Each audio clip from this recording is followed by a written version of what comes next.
Bueno, muchísimas gracias. Siempre es un placer venir a Santiago. Quiero agradecer en principio al presidente de la Corte, al ministro Sergio Muñoz, presidente de la Comisión de Transparencia, el ministro señor Milton Juica Arancibia. Muchas gracias por la invitación. Bueno, al Poder Judicial chileno en general y al Banco Mundial por hacer esto posible. ¿Cuántos no abogados, abogadas hay en la sala? Somos casi todos abogados. Somos no abogados ni abogadas. Algunos hay, bueno. Algo también respecto de lo que recién sucedió. Vamos a hablar de legitimidad y de transparencia en los poderes judiciales. Y en general, cuando uno habla de legitimidad del Poder Judicial, de lo que está hablando, desde la capacidad del Poder Judicial, de los jueces y de las juezas, para ser obedecidos cuando deciden un conflicto.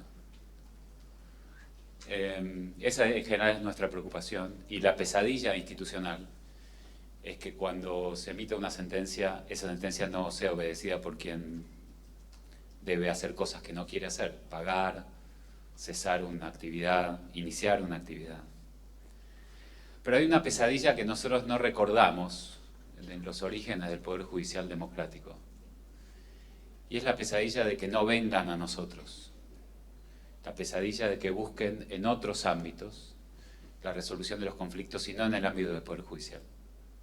No lo recordamos por los cientos de miles de demandas que llegan a los poderes judiciales todos los días. Pero hubo una vez en que la gente no venía a los jueces, sino que iba a los reyes a pedir solución a sus conflictos, o que manoteaba armas para resolver sus conflictos. Entonces, la jurisdicción surge cuando se da el milagro de que por alguna razón los jueces, las juezas, los abogados, las abogadas convencimos al resto de nuestros compatriotas de que la forma correcta de resolver sus conflictos es viniendo a nosotros. Así que si siguen viniendo a nosotros, yo incluso diría, sin importar con cuánta violencia o con cuánta angustia la gente viene a nosotros, es motivo de celebración. Lo peor que puede pasar es que no vengan más a nosotros y que decidan sus conflictos con la violencia afuera de los tribunales. Así que, en algún sentido, señores jueces, les doy las congratulaciones porque siguen viniendo ustedes y no han renunciado a esa posibilidad.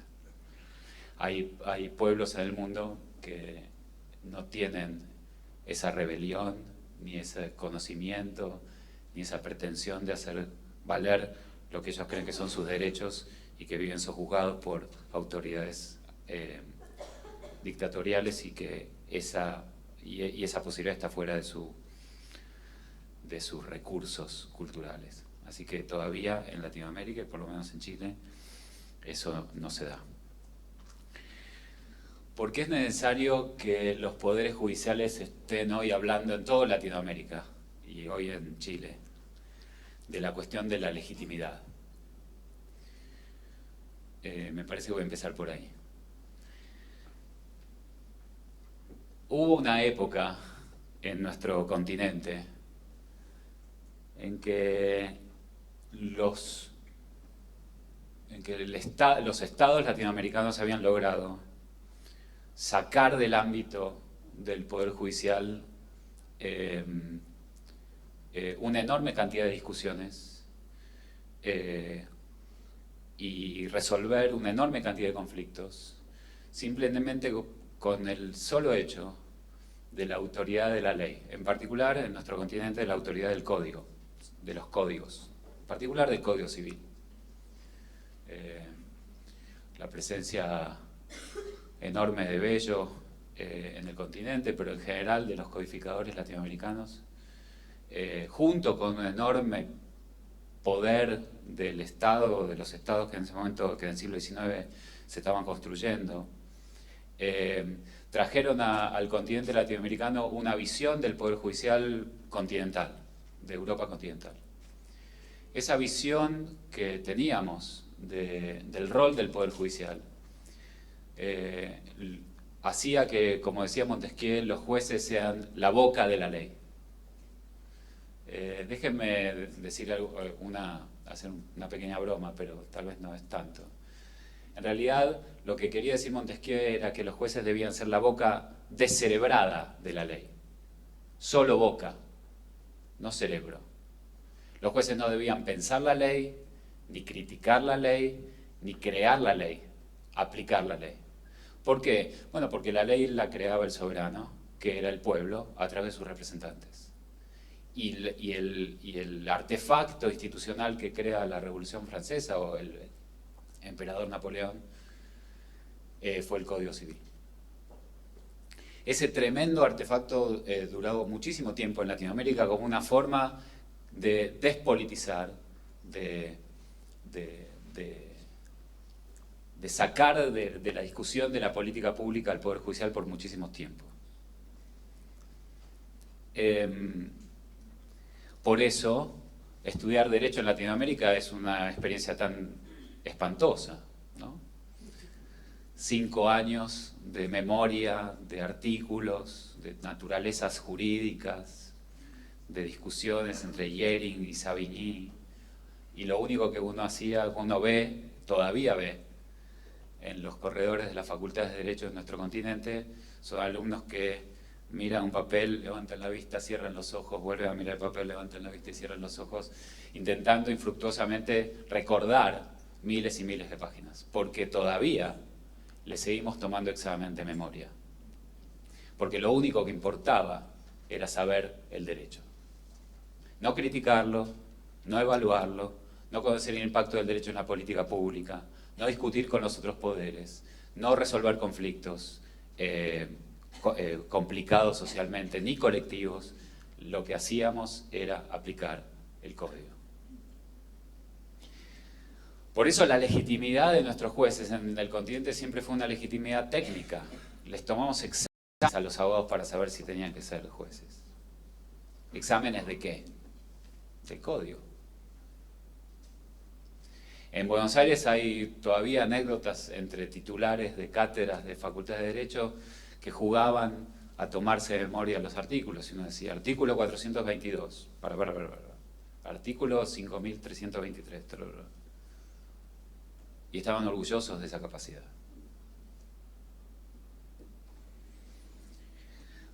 Pero ustedes saben que el final del siglo XX fue particularmente trágico para el continente. Y lo que trajo fue una seguidilla de dictaduras a lo largo y a lo ancho de Latinoamérica, que utilizaron en algún sentido esa neutralidad de los jueces respecto de la política para que el Poder Judicial acompañara sin ningún tipo de problema a las dictaduras como acompañó antes a las democracias. En mi país esa doctrina se llamó la doctrina de facto, y en el primer golpe de Estado militar en Argentina en 1930 la Corte Suprema de Justicia de la Nación dictó una acordada diciendo: quien tiene el poder tiene el derecho. Ese suicidio institucional del Poder Judicial argentino dio lugar a 50 años, 60 años de inestabilidad institucional. Pero las últimas dictaduras del continente fueron particularmente brutales respecto de la violación de derechos. Y el continente encontró, a fin del siglo XX, un diagnóstico de por qué había pasado lo que había pasado. Y el diagnóstico del continente, o de gran parte del continente latinoamericano, es que lo que pasó con las dictaduras, es que lo que hicieron las dictaduras fue una violación masiva y sistemática de derechos humanos, cosa que nunca antes lo habíamos llamado así. ¿Por qué no lo habíamos llamado así? Bueno, vuelvo a la configuración del derecho de la codificación. La tradición francesa, como ustedes saben, no tiene a los derechos y a la Constitución en el centro del sistema. El centro del sistema es la supremacía legislativa porque la Revolución Francesa creía en la legitimidad de la voluntad mayoritaria. Por eso Europa no tiene, durante muchísimo tiempo, control judicial de constitucionalidad. Solo van a tener tribunales constitucionales y una instancia de control constitucional después del Holocausto. Hizo falta Auschwitz para que Europa tuviera control judicial de constitucionalidad. Tal era la fe de Europa en la voluntad mayoritaria. La idea de derechos y de control judicial de constitucionalidad, como ustedes saben, es una idea que viene de la Revolución Norteamericana, no de la Revolución Francesa. Pero llega a Latinoamérica, llega en diversas oleadas, pero yo diría que llega en Latinoamérica cuando los latinoamericanos decidimos que nunca más íbamos a permitir que los estados violen derechos humanos. Y entonces los derechos se ponen en el centro del sistema, en muchos lugares de Latinoamérica. En mi país, en una forma particularmente extrema. Y la gente cree ahora que tiene derechos. Y no solo cree que tiene derechos, tiene derechos. Tiene derechos constitucionales, tiene derechos en decenas de tratados internacionales de derechos humanos. Hay una hiperinflación de derechos en el continente. Y la tradición democrática del continente sigue siendo relativamente débil. Los poderes mayoritarios, el poder ejecutivo sobre todo, que en la tradición latinoamericana tiene una particular incidencia y un particular peso, la concentración de poder en los ejecutivos fue un rasgo clásico de las constituciones latinoamericanas del siglo XIX y lo sigue siendo. El rol del presidente latinoamericano no es, por supuesto, el rol del presidente norteamericano. El rol del presidente latinoamericano es un presidente que intenta trabajar sin frenos ni contrapesos. Y en algún sentido la codificación trabajó para eso, para no ponerle ningún contrapeso desde el Poder Judicial a los poderes ejecutivos. Pero cuando llega la transición a la democracia en el continente y la gente tiene derechos y cree que tiene derechos, encuentra en los poderes legislativos, pero sobre todo en los poderes ejecutivos, las puertas cerradas para reclamar por esos derechos. ¿Y qué otro lugar le queda sino el Poder Judicial? Y en el continente, el Poder Judicial ha sido particularmente generoso en aceptar ese desafío. No solamente a nivel nacional, ha sido generoso también a nivel internacional. La Comisión Interamericana de Derechos Humanos, la Corte Interamericana de Derechos Humanos, muchos de los tratados de derechos humanos que han firmado nuestros países tienen además instancias de discusión y por lo tanto la deliberación sobre derechos no termina en nuestras fronteras nacionales ya, sino que continúa en jurisdicción internacional. Estamos en un momento de transición porque, como ustedes saben perfectamente, en nuestra Facultad de Derecho se sigue enseñando el Código como si nada hubiera pasado. Y en los estrados judiciales, en muchos estrados judiciales, se sigue trabajando como si nada hubiera pasado. En los estudios jurídicos de la región se sigue trabajando como si nada hubiera pasado. Estoy exagerando, porque en muchos lugares ya hemos tomado nota de que algo estaba pasando. Este seminario es tomar nota de que algo está pasando. Entonces vuelvo al comienzo. ¿Por qué hablamos de transparencia? Hablamos de transparencia y de legitimidad del Poder Judicial. Y no hablábamos antes de transparencia o de legitimidad del Poder Judicial, porque asumíamos la legitimidad. ¿Cuál era la legitimidad que tenían los poderes judiciales antes? La legitimidad era simplemente legitimidad de origen. A un juez se lo nombraba de la forma en que se lo tenía que nombrar, el juez aplicaba el código y eso era todo lo que debía suceder. Eso era todo lo que debía suceder. Era muy fácil ser abogado y juez hace 20 o 30 años en Latinoamérica. Desde el punto de vista de la academia, mucho más fácil era fundar una facultad de Derecho. Era llamar a algunos amigos abogados y los amigos abogados tomaban el manual que habían estudiado cuando eran jóvenes y se presentaban en la primera clase y empezaban unidad 1, unidad 2.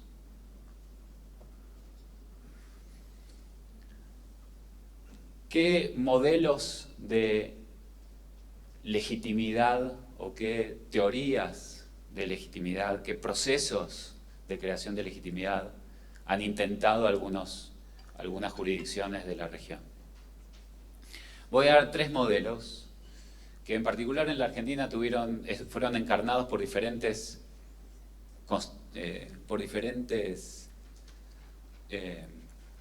Cortes Supremas de Justicia de la Nación a lo largo de la vida democrática de la Argentina en los últimos 30 años. Y algo voy a contar de cómo fue la historia de cada uno de esos modelos. El primer modelo, uno podría llamarlo el modelo norteamericano de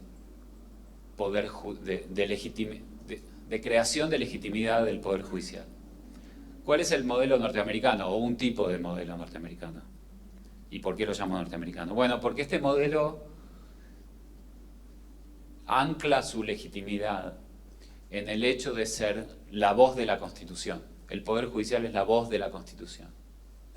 Es el lugar en el que la gente que cree que perdió injustamente o que perdió inconstitucionalmente la discusión mayoritaria, que los representantes mayoritarios del pueblo tomaron una decisión por regla de la mayoría que al no escuchar o no consentir con la posición de la minoría viola la Constitución. Esas minorías, no contentas obviamente con esa decisión, van en busca del Poder Judicial para que el Poder Judicial se haga cargo de su rol como guardián de la Constitución y de los derechos. ¿Cuál es el anclaje, digamos, teórico de esa legitimidad? ¿De dónde proviene esa legitimidad? Bueno, esa legitimidad proviene, para decirlo muy rápidamente, del fundamento moral de la democracia. El fundamento moral de la democracia moderna es doble, pero sobre todo se basa en la idea de que la mejor decisión que se puede tomar en la modernidad es la decisión que surge de una deliberación robusta entre todos los afectados por una decisión. Y esa discusión ideal, donde están todos los afectados, que tienen toda la información posible y que deciden por unanimidad, por supuesto no se da en la realidad, pero lo más cercano que tenemos es una deliberación mayoritaria. Es lo más cercano a la unanimidad. Pero claro, en esa brecha entre el ideal de la unanimidad y la total información y nuestras pobres democracias reales, se pueden perder los derechos. Para decirlo muy brutalmente, es lo que pasó en la Alemania nazi.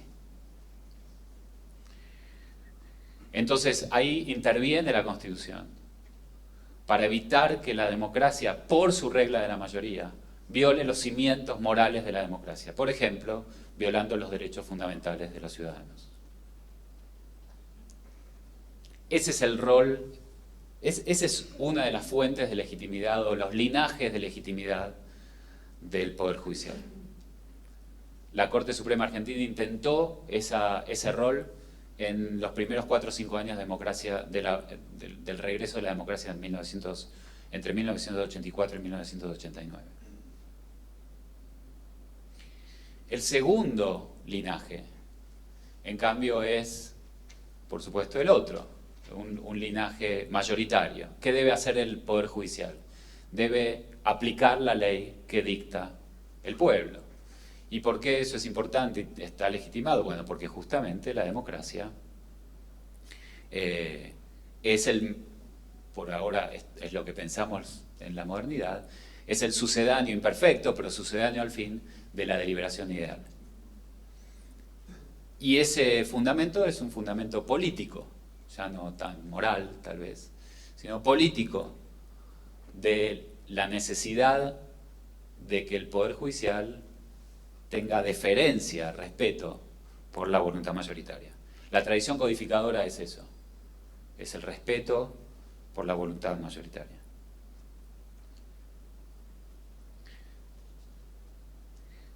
En la Argentina sucede una cosa muy interesante que como profesor me resulta muy ilustrativo.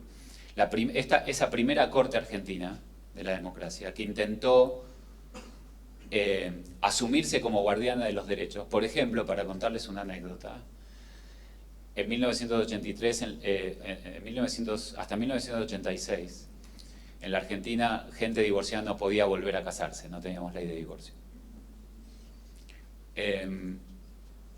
Sin embargo, una persona, después de 100 años de aplicación pacífica de la ley de matrimonio, se presentó en tribunales, un juez, en realidad un juez y su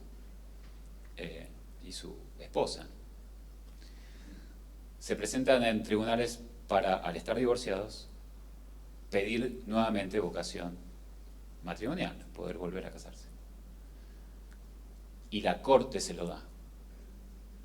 La Corte dice que la omisión respecto del divorcio en la Argentina es inconstitucional, que viola la autonomía personal de las partes, que viola la libertad y una cantidad de derechos de la Constitución y que por supuesto que se pueden volver a casar. Unos meses después de la decisión de la Corte, finalmente el Poder Legislativo pasa la ley de divorcio. Pero las personas se divorciaron y se volvieron a casar antes de que existiera ley, con el voto de la Corte.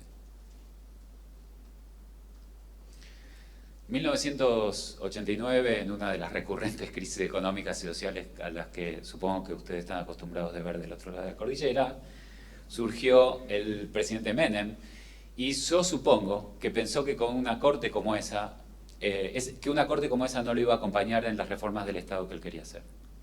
Y lo que hizo fue aumentar el número de miembros de la Corte de 5 a 9, por diferentes motivos pudo elegir no 4 sino 6 miembros de la Corte, los eligió en una sesión secreta de la Comisión de Acuerdos del Senado en más o menos 5 minutos y medio. Las personas que nombró eran más o menos gente conocida de él, amigos personales, ex socios del estudio jurídico. Y la Corte entonces comenzó básicamente a actuar en este segundo modelo, deferencia, casi les diría yo, completa a los poderes mayoritarios, en particular al presidente.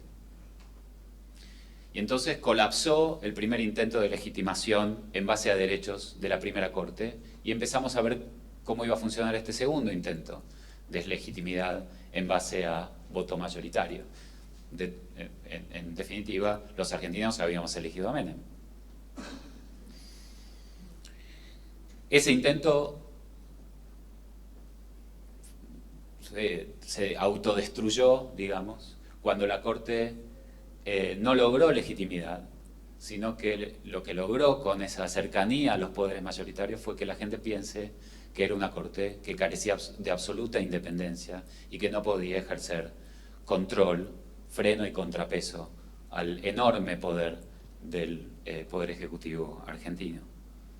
Y deslegitimada, descalificada, cayó junto con muchas otras cosas en una nueva crisis argentina en el 2001. Subió a la presidencia finalmente, después de muchos presidentes en unas pocas horas que los argentinos tuvimos en el 2001-2002, el presidente Kirchner.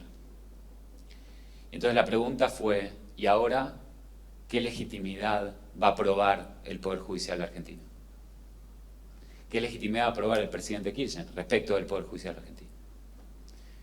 Sucedió que el presidente Kirchner había llegado al poder con muy pocos votos porque el expresidente Menem había vuelto a ganar las elecciones, pero no le daba la suficiente cantidad de votos para el balotaje, así que se retiró. Entonces Kirchner asumió con apenas el 22% de los votos. Sabiendo de su falta de legitimidad en votos, buscó la única legitimidad, creo yo, que le quedaba, y que es, vuelvo a insistir con el comienzo de mi charla, la legitimidad de los derechos humanos. Se recostó en los organismos de derechos humanos y comenzó a desarrollar una enorme cantidad de medidas para transparentar y legitimar al Poder Judicial. ¿Cómo lo hizo? Decidió que en vez de enviar discrecionalmente un nombre al Senado para nombrar ministros de la Corte, iba a poner a disposición del público un nombre durante 60 días para que hubiera deliberación pública respecto a ese nombre. El currículum estaba puesto hecho público en una web del Ministerio de Justicia. La gente podía hacer preguntas o acercar apoyos o críticas, y luego de esos 60 días el presidente puede decidir si finalmente lo enviaba al Senado o no lo enviaba al Senado.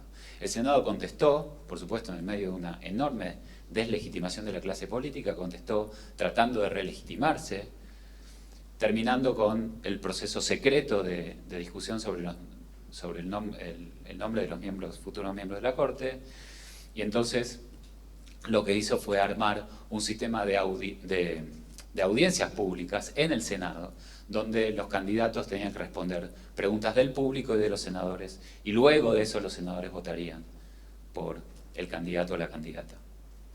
Había una cantidad enorme de restricciones, una cantidad más de restricciones que el presidente ponía respecto de cuestiones de género, por eso tuvimos 2 mujeres en la Corte Suprema, una tristemente acaba de fallecer la semana pasada.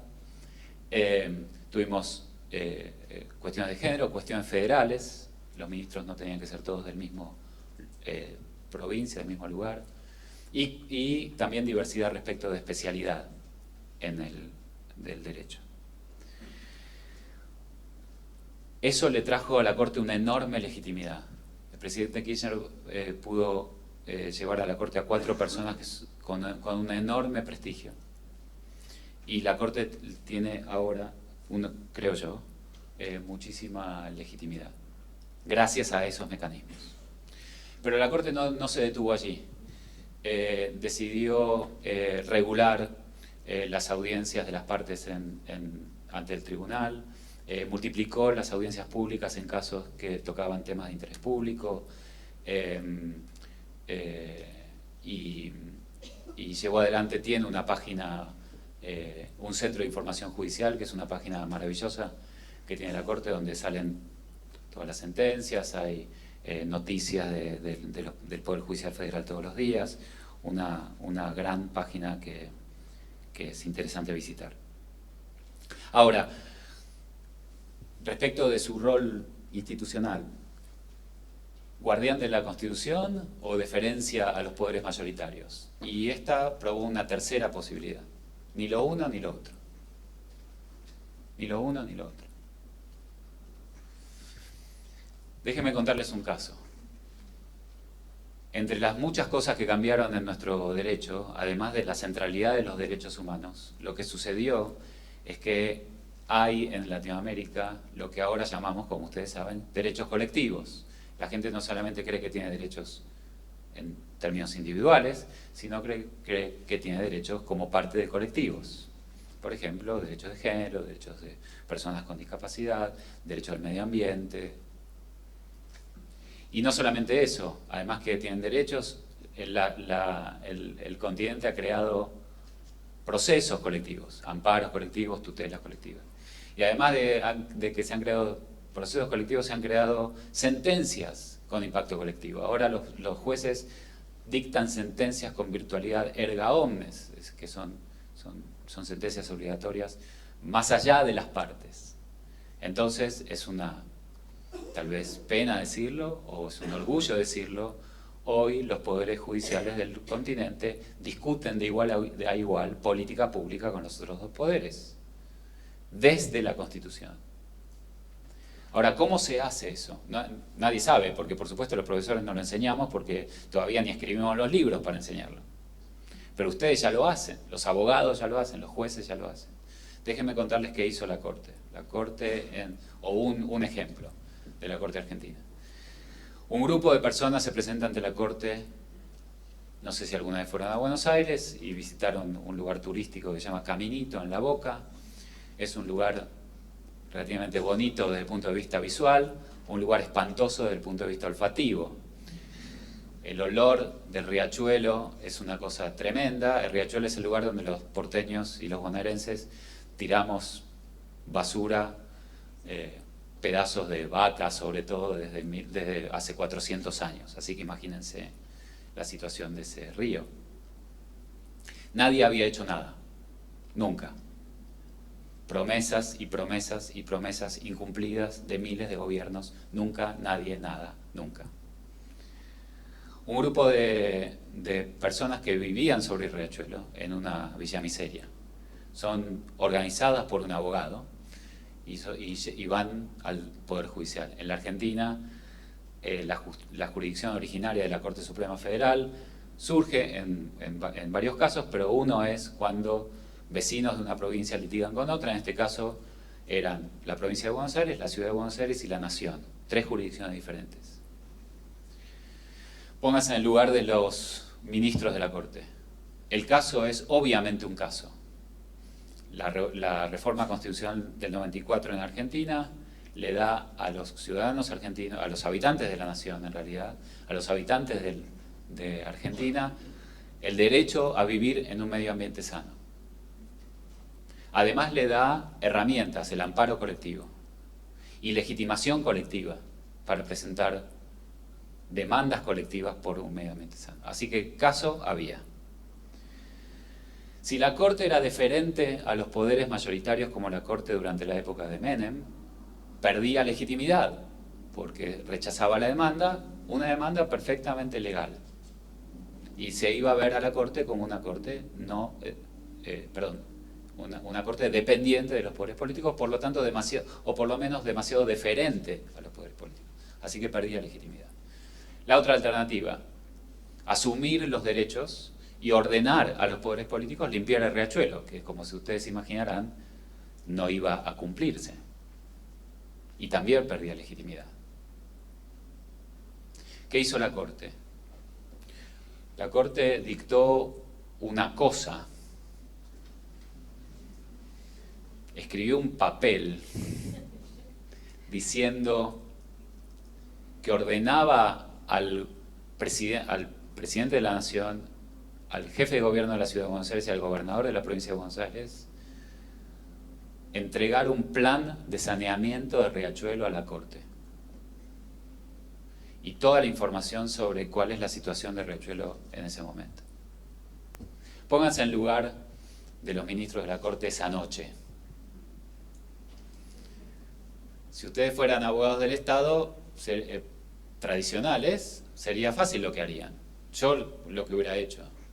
Viene el presidente y me dice, ¿y qué hago con esto? No se preocupe, presidente, en 5 minutos se lo respondo. Excelentísima Corte, a vuestra excelencia me presento y digo que cuando la Corte tenga una sentencia que comunicarme, me lo haga saber. Saludo a vuestra señoría. ¿No? Y se terminaba la Corte.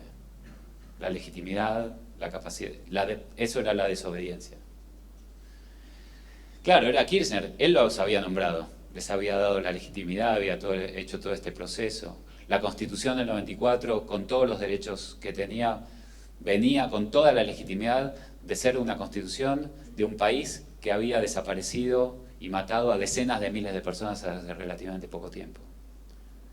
El presidente no estaba para hacerse el vivo con los derechos y con la Constitución y con su Corte. Así que fueron todos. Un año después la Corte dijo, esto no es suficiente, necesito más, un plan más. Perdón, el plan lo tomó y se lo entregó a la Universidad de Buenos Aires. La Universidad de Buenos Aires dijo, ese plan es una porquería. Y la Corte tomó el plan y le dijo, intente de nuevo. Intentaron de nuevo y trajeron otro. Y crearon una autoridad de Cuenca, Matanza Riachuelo, que todavía hoy existe y que está intentando, y por lo menos está gastando muchísimo dinero, intentando limpiar el riachuelo. Si ustedes van hoy a Riachuelo van a ver las riberas un poco más limpias. Mucha gente que vivía al lado de Riachuelo hoy tiene casas decentes fuera del ámbito de Riachuelo. Están pasando cosas. Y después de 2 años, la Corte finalmente escribe una cosa que dice, por lo tanto resuelvo, considerando uno, dictar sentencia. No sé si ustedes vieron alguna vez una cosa semejante, pero la Corte dice que lo que está dictando ahora sí es una sentencia. Y podemos empezar a trabajar. El caso sigue abierto. Cada tanto hay audiencias públicas en la Corte y van las ONGs a criticar al gobierno, va el gobierno a defenderse, la Corte insiste en que nada de esto es suficiente, que tienen que seguir adelante y el caso sigue abierto. ¿Qué es esto? Bueno, ahora sí me puedo hacer un poquito más el académico. Hay evidencia últimamente, gracias a algunos profesores, como por ejemplo el profesor Tom Tyler o el profesor Keihan, en Estados Unidos, a través de algunas investigaciones empíricas que se han hecho, de que la gente obedece más por legitimidad que por incentivos. Déjenme explicarlo un poco mejor. Tradicionalmente los economistas a nosotros, no sé por qué, tienden a darnos clase y a imponer su supuesta racionalidad por encima de la nuestra, y eso a mí siempre me puso nervioso. Ahora tengo la prueba de que nosotros somos superiores a los economistas. La tradición, como ustedes saben, la tradición de la economía es una tradición utilitarista. Los economistas creen que las cosas son mejor cuando hay más de algo. Por eso se manejaban con la idea de incentivos. ¿Cómo hace un economista para que la gente lo obedezca una política pública? Como se dice, zanahorias o palos, recompensas o castigos. Está probado, parece, por ahora, que eso no es la mejor forma de hacer obedecer a la gente. La gente obedece castigos y recompensas por un tiempo, mientras dure la amenaza del castigo o mientras dure la zanahoria de la recompensa. Y eso tiene patas cortas. No puede haber un policía al lado de cada uno de nosotros. Y el policía también es ser humano. Así que también necesita incentivos y recompensas, y eso se va al demonio. La cantidad de todo el tiempo estar encima de la gente. ¿Cuál es la alternativa? Bueno, la alternativa, como decía yo, era la legitimidad. ¿Qué es la legitimidad y cómo se mide? La legitimidad tiene como dos facetas. Una es, una autoridad es más legítima cuando la gente concurre a dialogar con ella, a discutir con ella cuál va a ser el resultado.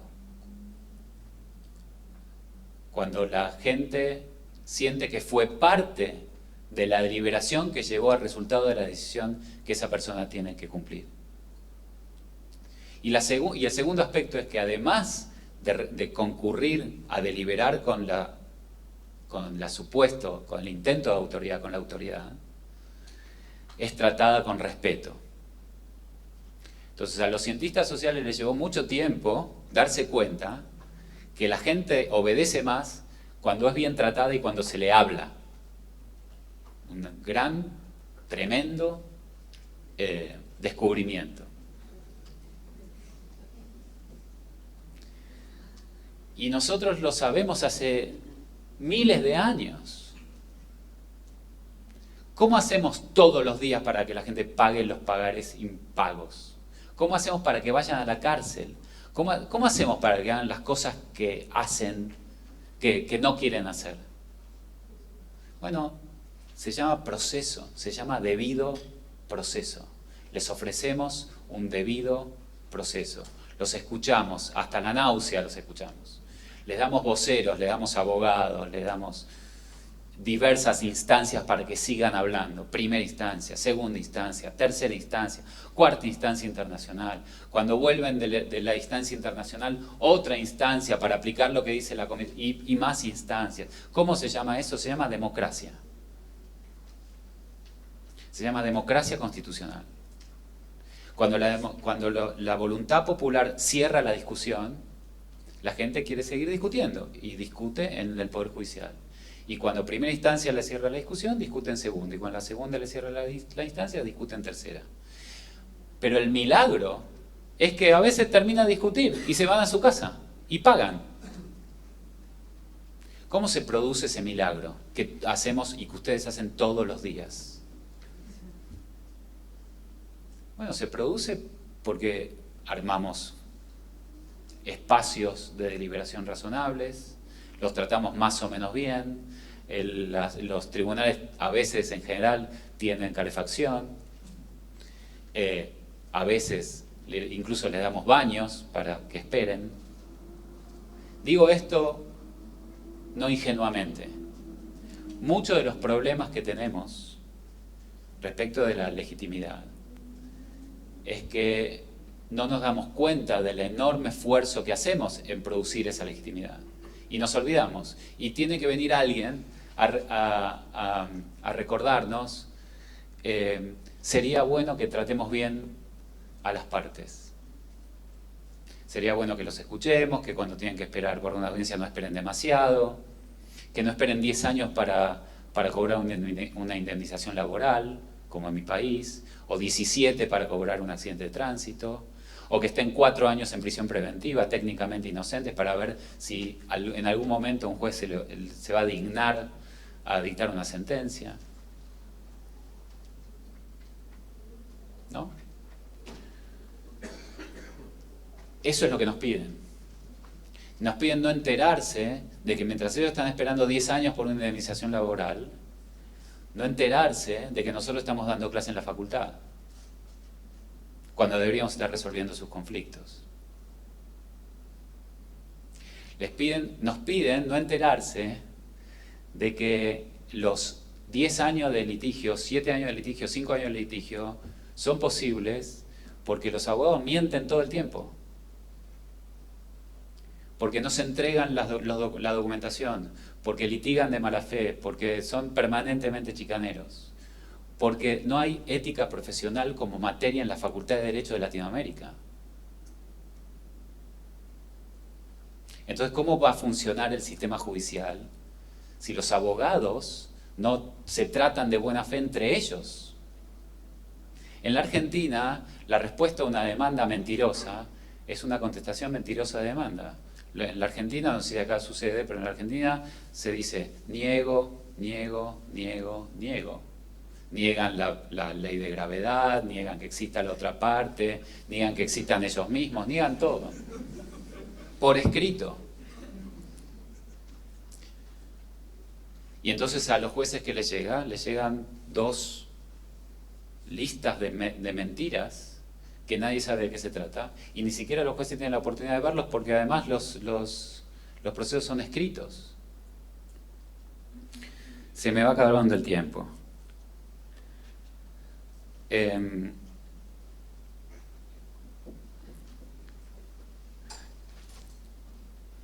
¿Cómo lograr obediencia de nuestros fallos o de nuestra producción jurídica? Haciendo las cosas que supongo que ustedes están aquí para discutir. Y hay que celebrarlas, pero insisto, son las cosas que nosotros ya sabemos hacer. La gente quiere, somos empleados de ellos. Nosotros somos un servicio público. Estamos para resolver sus conflictos. Y son conflictos espantosamente dramáticos. La gente pierde su casa, se separa, pierde sus hijos, pierde su libertad por una decisión nuestra. Entonces quiere estar seguro que nosotros ponemos todo lo que tenemos que poner para esa conversación. Tiempo, deferencia, respeto, inteligencia, velocidad. Eso es lo que nos piden. No es muy difícil.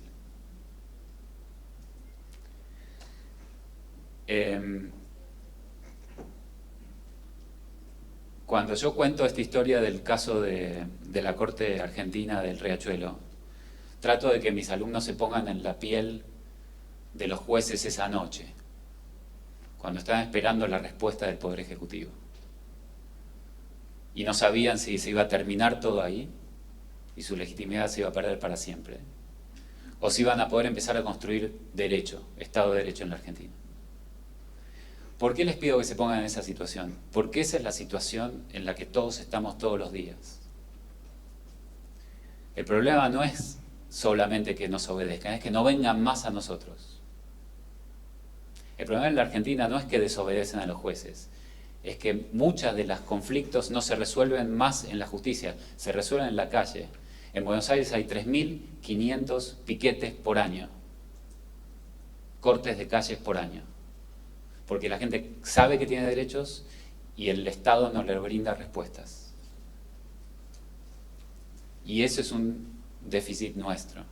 Entonces, pónganse del otro lado. ¿Qué esperan ellos? Eso. Esperan velocidad, esperan respeto, esperan transparencia, esperan trabajo, esperan inteligencia, esperan sensibilidad.